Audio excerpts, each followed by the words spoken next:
Hello everyone. In this video, we will talk about the differences between UMN and LMN lesions. Before that, let us first look at a basic anatomy of UMN and LMN lesions.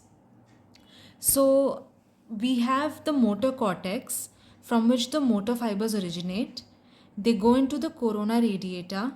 From the corona radiata, they enter internal capsule, specifically the posterior limb, from which they go into the brainstem and then go into the spinal cord as the corticospinal tracts.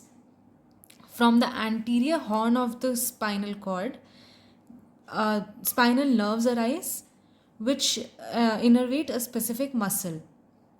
Now, if we look at UMN lesions, anything above the anterior horn cells, that is from the motor cortex, corona radiata, internal capsule, brainstem, or corticospinal tracts, if any of these structures are damaged, then that means that it is a UMN lesion.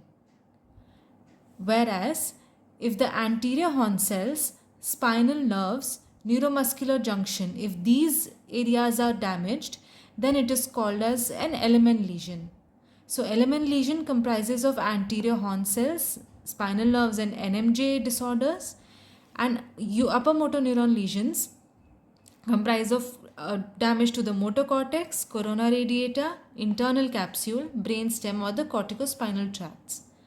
Apart from that, cranial nerves arising from the brainstem are also considered UMN, which means that any nerves that come out of any structure, if they are involved, then it is an LMN lesion.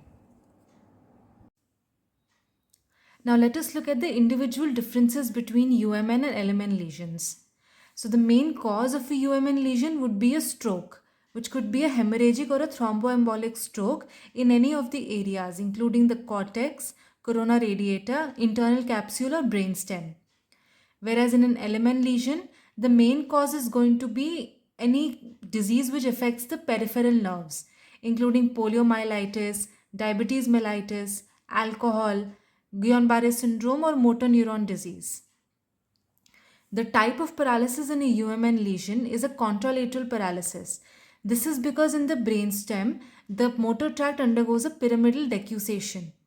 So while undergoing a decussation, if there are, let's say, fibers originating from the left side of the cortex and they decussate to the right side, any lesion on the right side will lead to effect of the muscles on the left side. What you have to remember is, in a lesion of any of the structures above the pyramid or above the pyramid part of the medulla, the stroke is going to be contralateral because that medulla part is where the tract undergoes decussation. So anywhere in the cortex, in the internal capsule, if there is a stroke, it will lead to a contralateral paralysis. That is, a right side stroke will lead to a left side paralysis. Whereas in an LMN lesion, since the tract has already undergone decussation and is now traveling on the same side and innervates the muscle on the same side, it will lead to an ipsilateral paralysis. The type of paralysis in an LMN lesion will be widespread. It will involve multiple muscles, which could be muscles in the upper limb, lower limb and face depending on the area involved.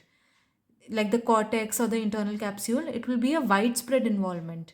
Whereas in an LMN lesion, only a particular muscle or muscle group is involved, which is supplied by that particular nerve which is damaged. The muscle tone in a UMN lesion is hypertonic or spastic, whereas in an LMN lesion, it is hypotonic or flaccid.